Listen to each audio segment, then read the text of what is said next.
অনেকেই আমরা মস্কারি করি দিনটাকে, হ্যাঁ, মোল্লা মৌলবীর কথাটাকে মস্কারি করেন, আপনি তিরস্কারি করেন আর মস্কারি করেন। এটাই সত্য যে মৃত্যু আপনাকে থামাই দিবে, হাসেন কিংবা কাঁদেন, মনে পড়ুক আর না পড়ুক, খেয়াল থাকুক বা না থাকুক, বুঝে আসুক আর না বুঝে আসুক, গ্রামের হোক আর শহরের হোক, শিক্ষিত হোক আর মূর্খ হোক, হুজুর হোক আর জেনারেল হোক, এক অনিবার্য চিরন্তন বাস্তবতা মৃত্যু আমাদেরকে থামাই দিবে। এই সত্যকে আড়াল করার, ভুলে যাওয়ার কোনো সুযোগ নেই। যুবক, তুমি যতই মাতলামি করো, লাফাও ফালাও, অহংকার করো, বড়াই করো, যত অসভ্যতার নোংরামি করো, এই বাস্তবতা যে মৃত্যু এসে তোমারে থামাই দিবে। আওয়ালাম ইয়ালাম আন্নাল্লাহা কাদ আহলাকা মিন ক্বাবলিহি মিনাল কুরুন মান হুয়া আশাদ্দু মিনহু কুওয়াতান ওয়া আকসারু জামআ। আল্লাহ তাআলা বলে, প্রত্যেক জালেম পাপী নাফরমানের জানা উচিত যে আমি আল্লাহ তার পূর্বে যুগে যুগে অসংখ্য অগণিত ব্যক্তি যারা শক্তিতে অনেক বেশি ছিল অথবা সম্পদে অনেক বেশি ছিল, এমন বহু জাতি, গোষ্ঠী, ব্যক্তি, সম্প্রদায় আমি আল্লাহ ধ্বংস করে দিয়েছি। আল্লাহ বলেন, প্রত্যেক জালেমের জানা উচিত, প্রত্যেক পাপীর জানা উচিত ইতিপূর্বে পাপীর পরিণতি কি হয়েছে। মদখোর বলেন, সুদখোর বলেন, জিনাখোর বলেন, জুয়ারি বলেন, মুশরিক বলেন আর বেঈমান বলেন, ক্ষমতার অহংকারী বলেন আর গরিবের অন্যের উপরে জুলুমকারী বলেন, প্রত্যেক পাপী যদি একবার আমি কিংবা আপনি পিছনের দিকে তাকাই, পিছনের ইতিহাস শুনি যে আমার আগে নেশাখোরের পরিণতি কি হয়েছে, আমার আগে জুয়াখোরের পরিণতি কি হয়েছে, আমার আগে সুদখোরের পরিণতি কি হয়েছে, আমার আগে চরিত্রহীন জিনাকার ব্যভিচারীর পরিণতি কি হয়েছে, আমার আগে জমিনে অহংকারী মানুষের উপরে জুলুমকারীর পরিণতি কি হয়েছে, খোদার কসম প্রতিবারই এটাই রিপোর্ট আসবে, প্রত্যেক যুগের প্রত্যেক জালেমের শেষ পর্যন্ত নির্মম, নিকৃষ্ট, লজ্জাজনক পরিণতি, পতন হয়েছে। এটাই সত্য, এটাই সত্য, এটাই বাস্তবতা। এই পৃথিবীতে 5ই আগস্ট একমাত্র ঘটনা না, এর আগেরও এরকম বহু তারিখ আছে যে তারিখগুলোতে হাজারো জালেম ধ্বংস হয়েছে। হাজারো জালেম কি হয়েছে? ধ্বংস হয়েছে।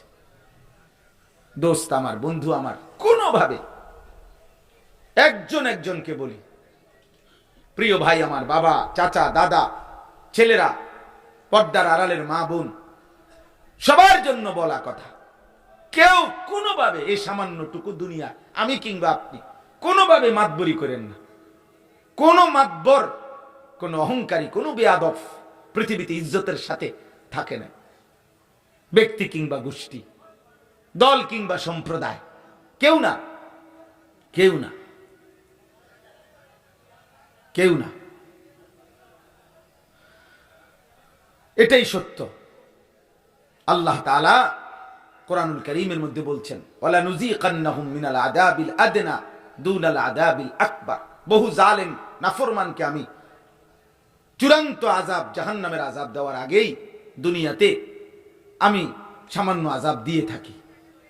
একটা যৌক্তিক কথা মনে রাখতে হবে, আল্লাহ তাআলা প্রত্যেক জালেম পাপীকে দুনিয়াতে শাস্তি দেবে না, এটা আল্লাহর ওয়াদা। বাকি আল্লাহ তাআলা দুনিয়াতে প্রত্যেক পাপীকে ছেড়েও দিবে না। কখনো কখনো মাঝে মাঝে আল্লাহ বিভিন্ন পাপের পাপীকে বিভিন্ন আঙ্গিকে শাস্তি দেয়। আল্লাহু ইয়ালামু ওয়া আনতুম লা তা'লামুন। আল্লাহ বলে, দুনিয়ার আযাব আমি কেমনে দেই তোমরা জানো না, আমি জানি। সবাইরে থাপ্পড় দিয়ে দিছি এটা না, সবাইরে থাপ্পড় দিছি এটা না, আমি আযাব দেই। সবাইকে আমি আযাব দেই না, আবার সবাইকে আমি ছেড়েও দেই না, সবাইকে ছেড়েও দেই। এই জন্য দয়া করে এই আপনারা যারা বসছেন, কিশোর ছেলেরা, নওজোয়ানরা, বয়স্ক বাবারা, আমার শুরুর কথা এটা, আল্লাহর কথা। প্রতিদিন শুক্রবারে জুমার বয়ান, নিজ নিজ মহল্লার হুজুরদের আলোচনা মনোযোগ দিয়ে শুনবে। শুধু নির্দিষ্ট কোনো বক্তা, এটা কোনো জরুরি কোনো কথা না, এটা কোনো বিষয় না। আমার আখিরাত দরকার, আমার ফিকির দরকার, আমার হৃদয়ের অনুভূতি আসছে কিনা, আমার আল্লাহর ভয় হলো কিনা হৃদয়ে, আমার পরকালের কথা মনে পড়ে কিনা, এটা হলো বড় বিষয়। কোন মানুষের জীবনে দুনিয়ার হায়াতে আল্লাহর পক্ষ থেকে কোন মানুষের উপরে সবচেয়ে বড় গজব শাস্তি কি? দুনিয়াতে কোরআনুল কারীমের মধ্যে আছে, দুনিয়াতে সবচেয়ে বড় শাস্তি হলো আল্লাহ তাআলা তার যেই বান্দাকে আখিরাত ভুলাই দিবেন, খোদার কসম এটা হলো ওই বান্দার উপরে সবচেয়ে বড় শাস্তি। কোন মানুষের উপর ভাত খাইতে দেয় না, বাড়িঘর করতে পারে নাই, অভাব, এগুলো কোনো শাস্তি না, এগুলো সাধারণ বিষয়।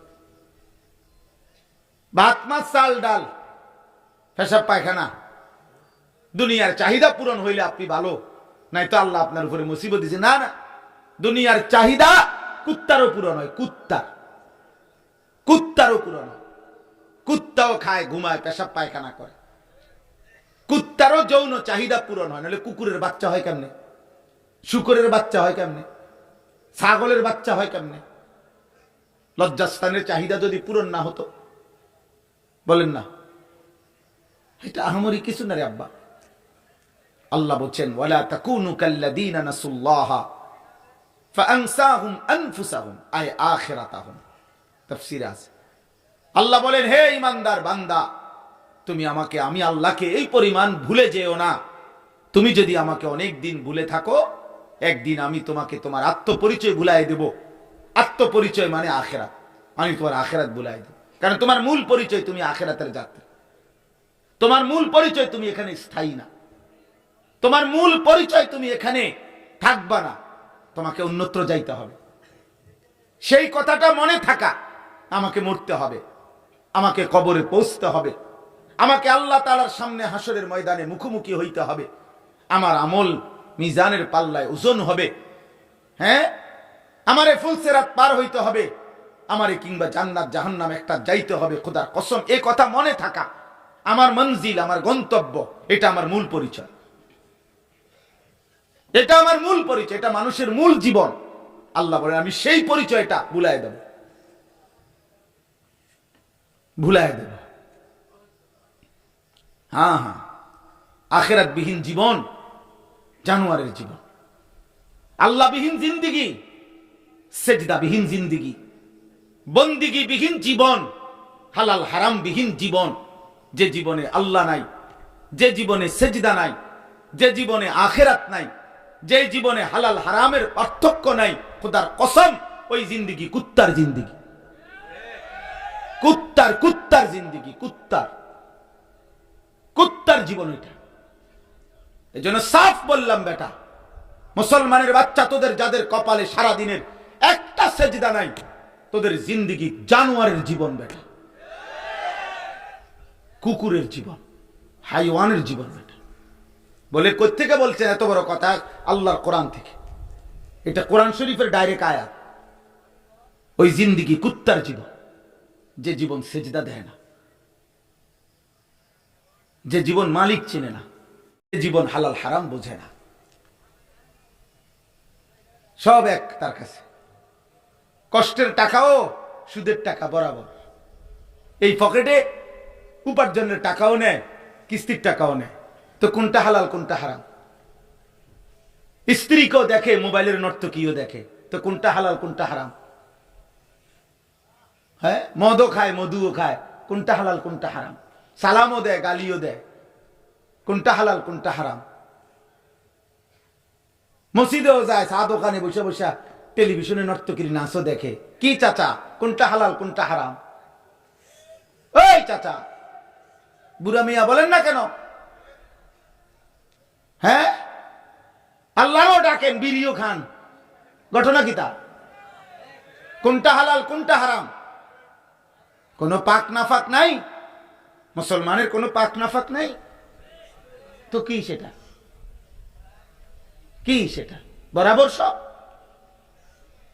স্ত্রী এবং রাস্তার মহিলা বরাবর, আপন বোন আর পরের মেয়ে বরাবর, কথা বলে না বরাবর, তো তাহলে পার্থক্য নাই তো তুমি তো সব বরাবর করে লাইছো।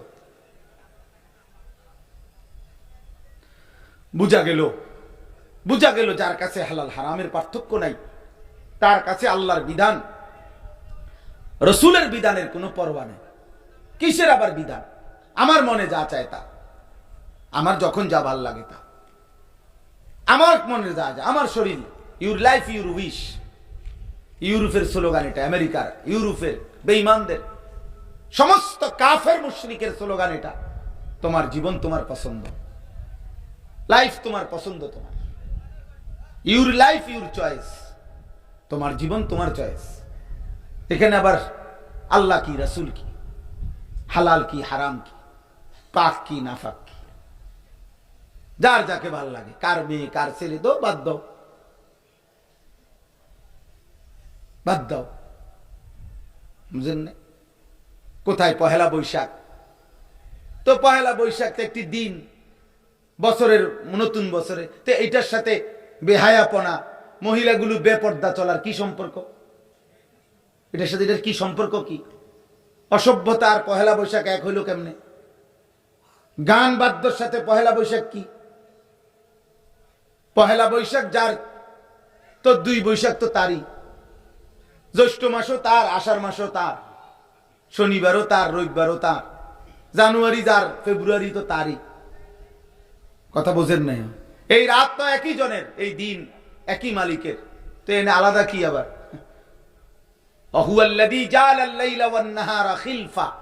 আল্লাহ বলে প্রতিদিন রাত এবং দিন পর্যায়ক্রমে আমি বানায় থাকি, এটা আমি করি বান্দা। একবার রাত, একবার দিন, একবার দিন, একবার রাত, বান্দা এটা আমি বানাই। এখানে তুমি কি? আলাদা নাচনের কি আছে? আলাদা লাফানের কি আছে? আলাদা হলুদ কাপড় পরার কি আছে? আস্তাগফিরুল্লাহ, এটা কি? কিসের সাথে কি মিলাইলেন? বুঝেন? এজন্য প্রত্যেক ছেলেরা বলি, বাবা, আল্লাহবিহীন, কোরআনবিহীন জ্ঞান, কোরআনুল কারীমের ছোঁয়া ছাড়া যেই জ্ঞান, আল্লাহর দিন ছাড়া যেই জ্ঞান, খোদার কসম ওই জ্ঞানের অপূর্ণতা, ওই জ্ঞানের সংকীর্ণতা, ওই জ্ঞানের মধ্যে অসভ্যতা, নোংরামি এখনো 1000 কোটি গুণ রয়ে গেছে, যা আল্লাহর কোরআনের জ্ঞানের মধ্যে এক জাররাও নাই, এক জাররাও নাই।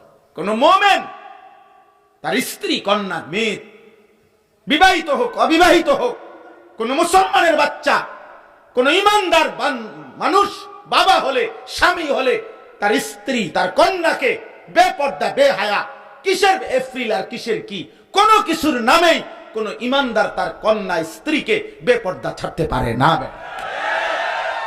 আমার জন্য শরীয়তের বিধান 14 এপ্রিল যা, 15 এপ্রিল তা, 13 এপ্রিল তা, পয়লা বৈশাখ আমার জন্য আল্লাহর হুকুম যা, 2 বৈশাখও আল্লাহর হুকুম তাই। বেটা, আমি ইমানদার, আমার প্রতি রাত আল্লাহর হুকুম, আমার প্রতিদিন আল্লাহর হুকুম। আমার আল্লাহ এবং আমার রসুল যদি কোনো রাতকে মর্যাদা দেয় তাহলে মর্যাদা, আমার আল্লাহ আমার রসুল যদি কোনো দিনকে মর্যাদা দেয় তাহলে মর্যাদা। আমার নবী জুমার দিনকে মর্যাদা দিছেন, অতএব জুমার দিন মর্যাদাবান। আমার নবী শবে বরাতকে মর্যাদা দিছেন, অতএব শবে বরাত মর্যাদাবান। আমার নবী শবে কদরকে মর্যাদাবান করেছেন, তো সেটা মর্যাদাবান। ঈদের দিন মর্যাদাবান, কিন্তু অন্যদের বানানো কোনো দিন মর্যাদাবান আলাদা বিশেষত্ব হইতে পারে না। যা যা বলুন, হুজুররা এমনে কয়, হেমনে কয়, হুজুররা এটার বিরুদ্ধে অপপ্রচার করে। আরে বেটা, যা বেটা, কও বেটা, যে যাই করে, যত ষড়যন্ত্র করে, প্রত্যেককেই ষড়যন্ত্রের শেষ ফলাফল এটাই, ওই ব্যক্তিকে, ওই ব্যক্তির হায়াত শেষ পর্যন্ত সে পৃথিবীতে থাকবে। আপনি যত ষড়যন্ত্রই করেন, আপনি যত হুমকি দমকি দেন, যার হায়াত যেদ্দুর, উনি এদ্দুর থাকবে এই দুনিয়া। বুঝেন নাই কথাটা? কারো ষড়যন্ত্রে কোনো কেউ আগেও মরে না, পরেও মরে না, নির্ধারিত সময়ে মৃত্যু হয়। দ্বিতীয়ত, যে যাই করুক, কোন আলেম ওলামাকে জেল দোক, জুলুম দোক, হামলা করুক, মামলা করুক, যাই করুক, যেমনে করুক, শেষ পর্যন্ত মৃত্যুর মাধ্যমে তাকে তার আল্লাহর কাছে পৌঁছায়, আর আল্লাহ ইনসাফের ফয়সালা করবেন। সমস্যা কি? এক বুড়া মিয়া নবীজিকে জিজ্ঞেস করছি, ইয়া রাসূলুল্লাহ, আমাদেরকে মৃত্যুর পরে কার কাছে যাইতে হবে? কোথায়? বলছে আল্লাহর কাছে। আচ্ছা, তাইলে আর এত টেনশনের কি? ওনারা তো আমি সবসময় ডাকি। আল্লাহর কাছে যাইতে হবে, তো তাই এত পেরেশানি করার কি আছে? আমি তো 5 ওয়াক্ত নামাজে ওনারেই ডাকি, আমি তো ওনারে খুব চিনি, ওনারে তো আমি সবসময় ডাকি। তাইলে আর আলাদা আমি তো মনে করছি কই না কই যাইতে হবে, এখন দেখি আল্লাহর কাছে যাইতে হবে, তো এত কোনো সমস্যা নেই, এত টেনশনের কিছু নেই, এ তো আমার মালিকের কাছে আমি যাব। আল্লাহ আমাদেরকে বুঝ দান করেন। প্রিয় ভাই আমার, বন্ধু আমার, দোস্ত আমার, সাথী আমার, নওজোয়ান বয়স্ক বাবা, খামখেয়ালি করবেন না। প্রত্যেকেই আপনি বোঝেন না, চালাকি করেন না, আপনি জানেন, সব বোঝেন। আমরা সাধারণ মানুষ, গ্রামের মানুষ, মূর্খ মানুষ, হুজুর আমরা এত কিছু বুঝি, আপনি মিথ্যা কথা, আপনি সব বুঝেন। আপনি কবর, হাসর, আখেরাত, আযাব, জাহান্নাম আপনি জানেন, আপনি ইচ্ছা করে খামখেয়ালি করছেন, আপনি খামখেয়ালি করছেন, আপনি বুঝেন না কি? আবার গোটা দুনিয়া বুঝে, গ্রামের মানুষ কোনটা বোঝে না? কিসের মূর্খ? মূর্খ মানে কি? আবার সরু সরিয়া লিখতারেন নাই তো, তো সরু সরিয়া লেখার সাথে আল্লাহর কোরআনের কি সম্পর্ক? কথা বলেন না।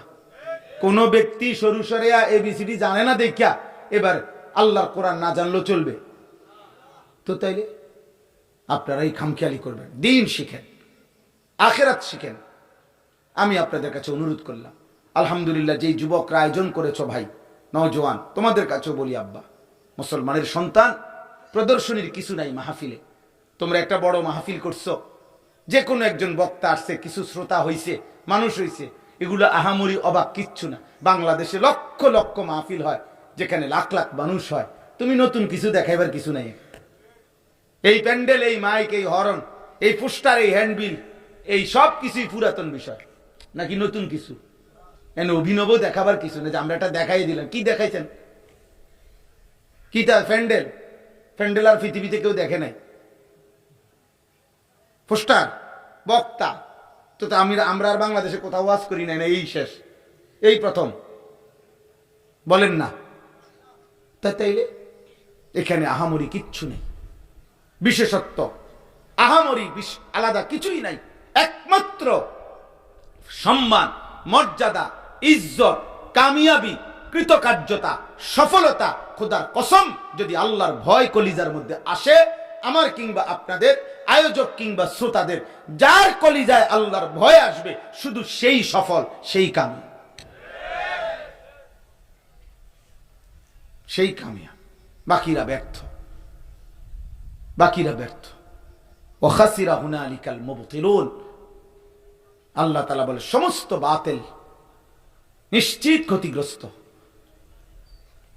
আল্লাহ তাআলা বলছেন, 4টি জিনিস যার মধ্যে নাই সে নিশ্চিত ক্ষতিগ্রস্ত। 1, নিজের ঈমানের বিশুদ্ধতা যার মধ্যে নাই। 2, আমলের বিশুদ্ধতা যার মধ্যে নাই। 3, অন্য মানুষকে যে ঈমানের দাওয়াত দেয় না। 4, অন্য মানুষকে যে আমলের দাওয়াত দেয় না। আল্লাহ তাআলা বলছে, এই 4 জিনিস যার মধ্যে নাই, সে লাফি খুসরিন, সে ক্ষতিগ্রস্ত, ক্ষতিগ্রস্ত, বরবাদ,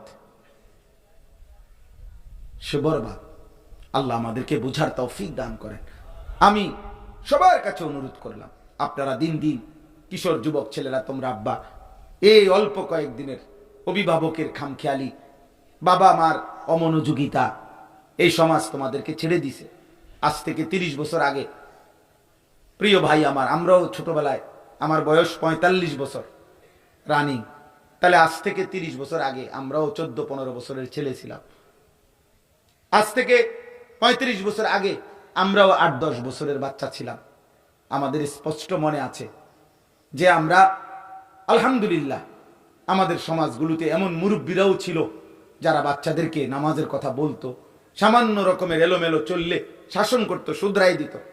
আজ বহুত এমন একটা সময় এসে পৌঁছে গেছি, দুর্ভাগ্য আমাদের, যে আমাদের এই জেনারেশন, এখন যাদের বয়স 14, 16, 18, 20, 25 বছর, এমন বহু ছেলে কপালে, এমন দুর্ভাগ্য বেচারার কপাল, যে 1 বছর 365 দিনে, খোদার একটা বছরে আপন মা বাবা জীবিত, সেই মুসলমানের ঘরে ঘুমায়, কিন্তু 365 দিনে একদিনও মানুষরূপী এই হাইওয়ান ফজরের নামাজ কোনোদিন পড়ে নাই। কিন্তু এমন একটা মা জোটে নাই, বাবা জোটে নাই, এমন একজন অভিভাবক জোটে নাই যে তার শুধরাই দিবে, মনে করাই দিবে যে আব্বা মুসলমান এত নির্মম কেমনে হয়?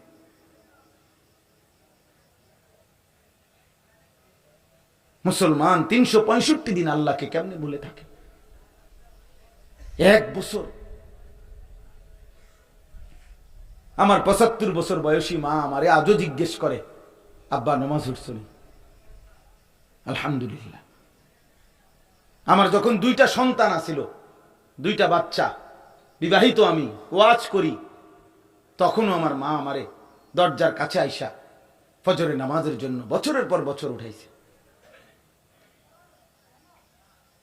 হ্যাঁ হ্যাঁ, আজকে এই কারণেই হালাত তোমাদের, আমরা বুঝি এটা। আব্বা, মা, বাপ, পরিবার, অভিভাবক, সমাজের বয়স্ক অনেক মানুষ সবাই ছেড়ে দিছে, হাল ছেড়ে দিছে। আর হইতো না, আর হইতো না, বাধ্য। হাতে মোবাইল টিপে ফোলা নিজের মতো হাসে কাঁদে, ফোলা সারা রাত মোবাইলে উলঙ্গ ছবি দেখে। কেউ জিজ্ঞেস করে না, কিরে বাবা তুমি আমার ছেলে চুল এগুলো এমন কেন? আমি জীবনে একবার একটা সাদা টুপির মধ্যে 4টা ফুল ওয়ালা একবার জীবনে কিনছিলাম। আমার আব্বা বলছে ফুত, জায়েজ না জায়েজ পরে।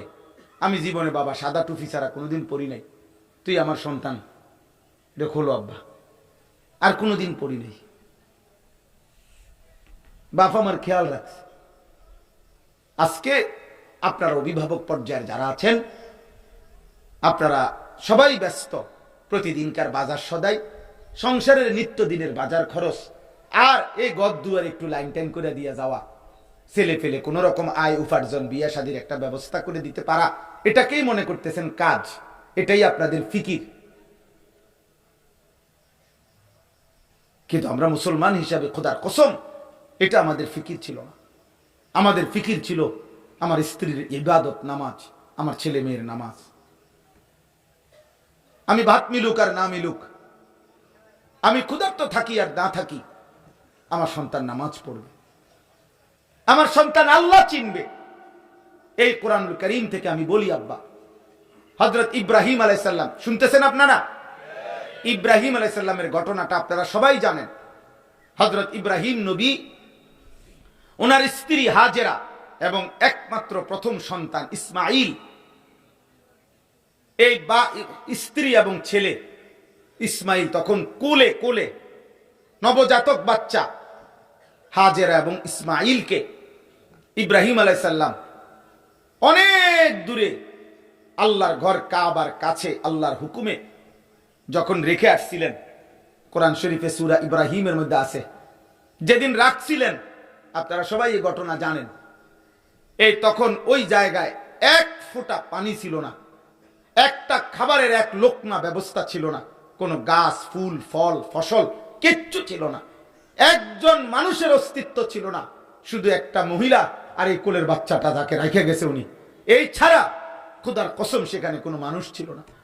এমন শূন্য দুধু মরুভূমি, গাছ নাই, পানি নাই, বৃক্ষ নাই, ফুল নাই, ফসল নাই, খাদ্য নাই, মানুষ নাই, একবেলা বেঁচে থাকার কোনো উপকরণ নাই।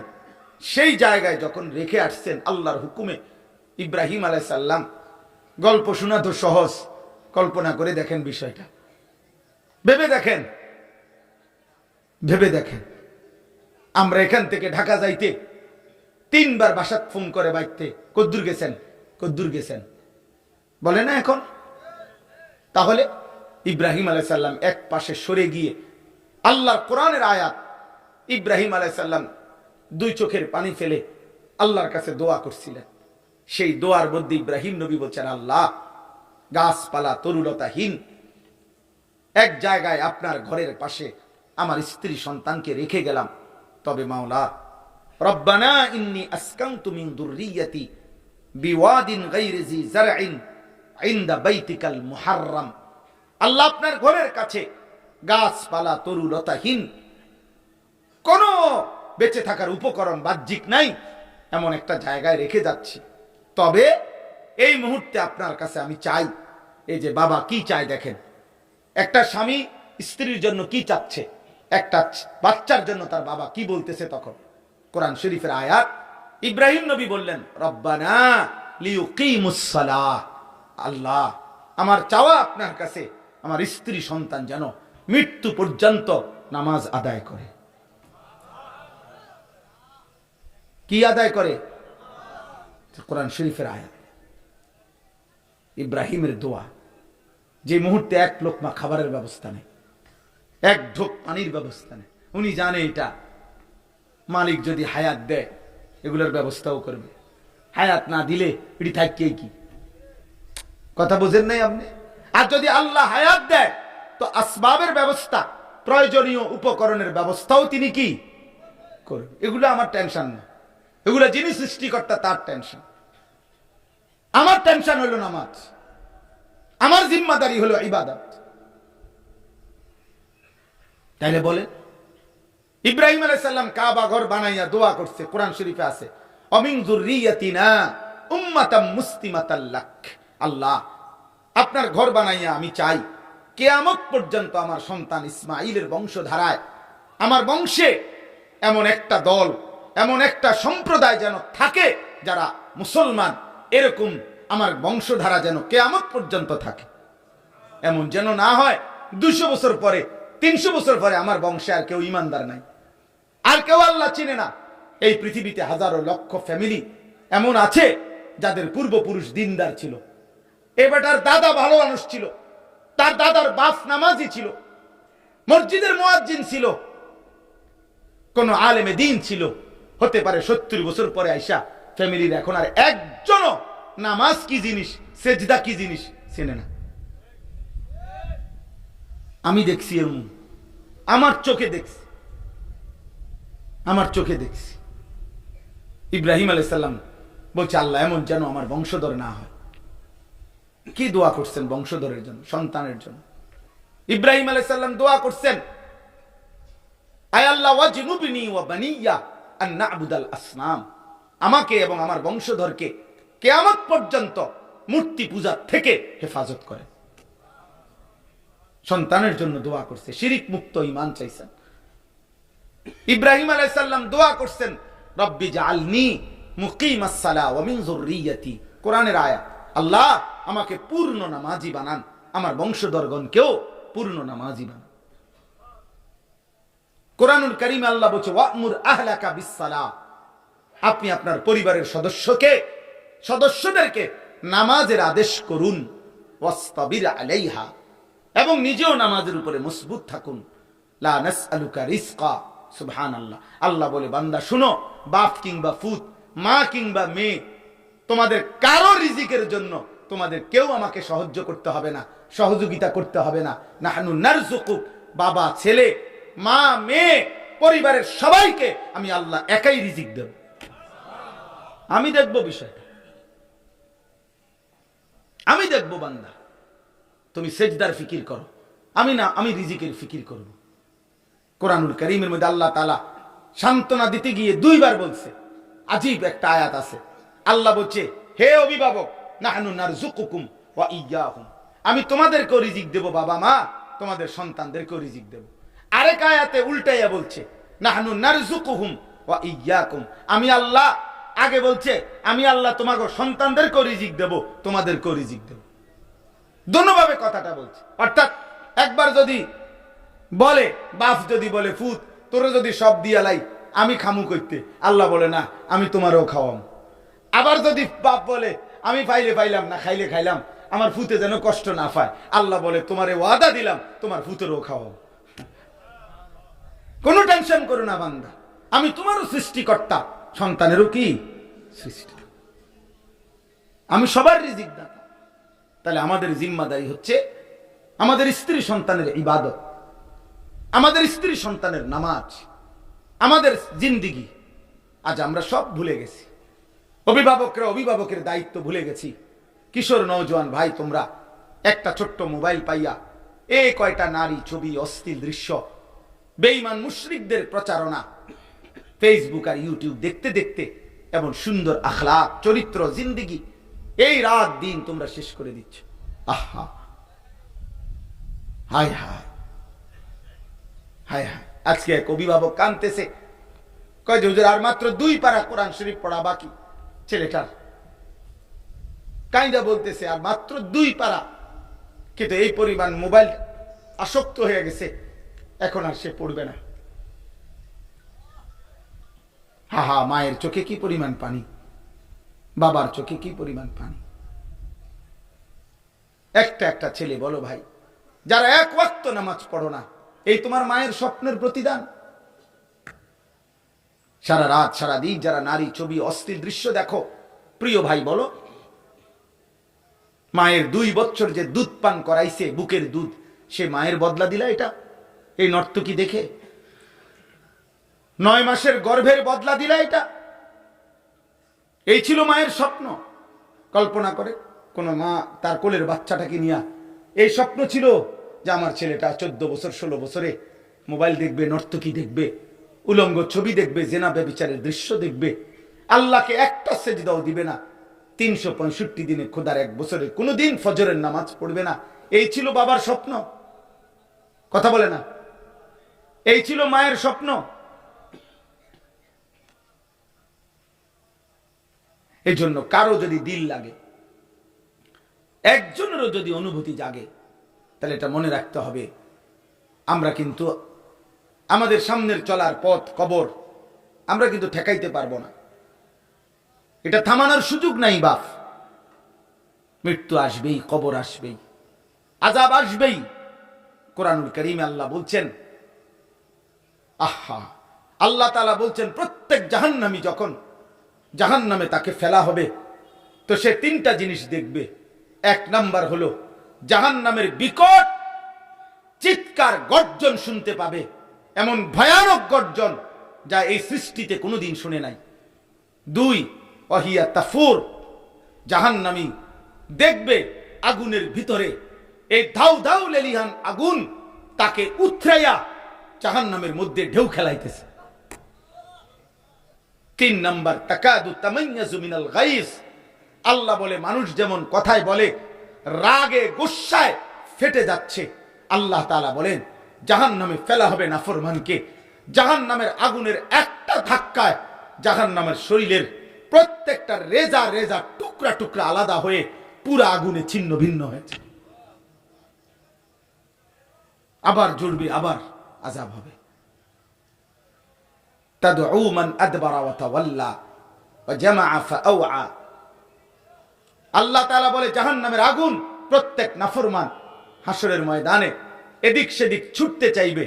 আল্লাহ তাআলা বলেন আগুন ডেকে ডেকে, আগুন নিজে ডাইকা প্রতিটা পাপী নাফরমান মুশরিক বেঈমানকে টেনে আগুনের ভিতরে ঢুকায় ফেলবে। এটা কোরআন শরীফের আয়াত। তাদউ মানে আগুনে ডাকবে, আগুন নিজে বলবে হে মদখোর, এদিকে ওদিকে যাস কেন, এই নেশাখোর জুয়ারি, এদিকে ভিতরে ঢুক, চরিত্রহীন বেহায়া বেপর্দা নারী, এদিকে ভিতরে, ওদিকে যাও কেন, ভাগো কেন, মুশরিক বেঈমান ভাগো কেন, এদিকে ভেতরে ঢুকো। আল্লাহ আমাদেরকে মাফ করে দেন। আমার ভাই, এবার আমি শুধু আয়াতের তর্জমা বলি, আমার কথা শেষ। তর্জমাটুকু শুনেন। সূরা মুলক 29 নম্বর পারা, 67 নম্বর সূরা কোরআনুল কারীমের। এই সূরার 4টা আয়াত পড়ছি আমি, এই 4টা আয়াতের তর্জমা বললেই আমার কথা শেষ। সূরা মুলক অত্যন্ত ফজিলতপূর্ণ একটি সূরা, 30 আয়াত এই সূরাটার মধ্যে। নবীজি সাল্লাল্লাহু আলাইহি সাল্লাম বলেন, যে ব্যক্তি দুনিয়ায় এই সূরাটি নিয়মিত পাঠ করবে, কিয়ামতের দিন আল্লাহ তাআলার নিকট এই সূরাটি এই পরিমাণ সুপারিশ করবে ওই ব্যক্তির জন্য, এই সূরার সুপারিশে আল্লাহ ওই ব্যক্তিকে মাফ করে দিবে। 2 নাম্বার, নবীজি বলছেন এই সূরাটি কিয়ামতের দিন ওই ব্যক্তির পক্ষ নিয়ে ফেরেশতাদের সাথে ঝগড়া করবে। খাসামাত আন সাহিবিহা, ঝগড়া করবে। ফেরেশতারা বলবে তারে জাহান্নামে দেব, আর এই সূরাটা বলবে না, এই লোক আমাকে পড়তো, আমি তারে জাহান্নামে নিতে দেব না। আল্লাহর নবী বলেন হাত্তা আদখালাতুল জান্নাহ, এমন কি তর্ক করতে করতে ফেরেশতার সাথে এই সূরাটাই ওই ব্যক্তিকে, যে ব্যক্তি নিয়মিত তেলাওয়াত করত, তাকে জান্নাতে ঢুকাইয়াই ছাড়ো। 3 নাম্বার, নবীজি বলেন হিয়াল মানিআতুল মুনজিয়া তুনজিহি মিন আযাবিল কবর, এই সূরা তেলাওয়াতকারীকে আল্লাহর নবী বলেন কবরের আযাব থেকে নিশ্চিত রক্ষা করবে। এই সূরা ফজিলতপূর্ণ সূরা। আল্লাহ তাআলা বলেন, ইন্নাল্লাযীনা ইয়াখশাউনা রাব্বাহুম বিল গায়ব, নিশ্চয়ই যারা তাদের রব আল্লাহকে ভয় করে, বিল গায়বে, না দেখে, অদৃশ্য হওয়া সত্ত্বেও যারা তাদের রবকে ভয় করে, আল্লাহ তাআলা বলেন, লাহুম মাগফিরাতুন ওয়া আজরুন কাবীর, আল্লাহর পক্ষ থেকে তাদের জন্য রয়েছে দুইটা পুরস্কার। এক, তাদের জিন্দেগীর গুনাহের মাগফিরাত। দুই, সর্বশ্রেষ্ঠ বিনিময় জান্নাত। সুবহানাল্লাহ। এই ছোট্ট একটা কথা আপনি বোঝেন শুধু। আল্লাহ তাআলা বলছেন ইয়াখশাউনা রাব্বাহুম বিল গায়ব, যারা তাদের আল্লাহকে ভয় করে না দেখে। এই কথার দুই অর্থ। এক, প্রথম অর্থ হলো যেই ঈমানদার ফিস সিররি ওয়াল আলান, গোপনে কিংবা প্রকাশ্যে, একাকী কিংবা সবার মাঝে আল্লাহকে না দেখেও, আল্লাযী লাম ইয়ারাউহু, যে আল্লাহকে দেখে নাই মূলত, অথচ সে সব অবস্থায় একাকী থাকলেও, সবার মাঝে থাকলেও, গোপনেও প্রকাশ্যেও আল্লাহকে ভয় করে, আল্লাহ তাআলা বলেন আমি তার জিন্দেগীর সব ভুল ভ্রান্তি মাফ করে দেব, আমার জান্নাত দিয়ে দেব। দুই নাম্বার তাফসীর হলো, তাফসীরের মধ্যে লিখছে যে ব্যক্তি আল্লাহকে না দেখে ভয় করবে, এই কথার অর্থ হইল যে ব্যক্তি আখিরাত এবং পরকালের সমস্ত আযাব না দেখা সত্ত্বেও আল্লাহর আযাবকে ভয় করবে। কবরের আযাব আমরা দেখি নাই কিন্তু না দেখেও ভয় করবে। হাসরের ময়দানের আযাব আমরা দেখি নাই কিন্তু না দেখেও ভয় করবে। জাহান্নামের আযাব দেখি নাই কিন্তু না দেখেও ভয় করবে। আল্লাহ বলেন কবরের আযাব, আখিরাতের আযাব, জাহান্নামের আযাব না দেখেও যারা আল্লাহর ভয়ে ভয় করবে, আল্লাহ বলেন আমি তাদের জিন্দেগীর সব গুনাহ মাফ করে দেব, আমার জান্নাত দিয়ে দেব। অতএব দোস্ত, আযাবের ভয় করা, আল্লাহকে ভয় করা, সেই ভয়ে গুনাহ ছেড়ে দেওয়া, এটা আমাদের ডিউটি, এটা আমাদের জিম্মাদারি, এটা আমাদের জিম্মাদারি। হাসেন কিংবা কাঁদেন, আপনি পৃথিবীতে থাকবেন না। অট্টালিকা কিংবা কুড়েঘর, আপনি পৃথিবীতে থাকবেন না। এটাই সত্য, এটাই বাস্তবতা। অতএব সব নওজোয়ান ভাই, কিশোর ভাই, বাবা, আল্লাহর ওয়াস্তে, আল্লাহর ওয়াস্তে এই মাহফিলের কথা এটাই। আমরা ওয়াজ ওলামায়ে কেরামের যত কথা, আমরা ঘুরে ফিরে এই এক কথা যে আল্লাহকে ডাকেন, গুনাহ ছাড়েন, নবী সাল্লাল্লাহু আলাইহি সাল্লামের সুন্নাত ধরেন, আখিরাতের ফিকির করেন। এই ছাড়া আমাদের কাছে বিকল্প কোনো ওয়াজ না। কেউ বিদ্রুপ করিলেও আমগো এটাই কথা, এটাই কথা, এটাই মুমিনের কথা, আমার আখিরাত। আল্লাহ তাআলা এবার বলেন ওয়া আসিররু কাওলাকুম আবিজহারু বিহি ইন্নাহু আলিমুম বিদাতিস সুদূর। বান্দা, তোমার তিনটা অবস্থা, তুমি হয় আস্তে কথা বলো, অথবা জোরে কথা বলো, অথবা তুমি অন্তরে অন্তরে বহু কথা কাজের প্ল্যান প্রোগ্রাম করো, মনের চাওয়া। আল্লাহ বলেন মনে রেখো, আস্তে বলো কিংবা জোরে বলো কিংবা হৃদয়ে লালন করো, সব আমি জানি। তাহলে আমারে ফাঁকি দিবা কেমন?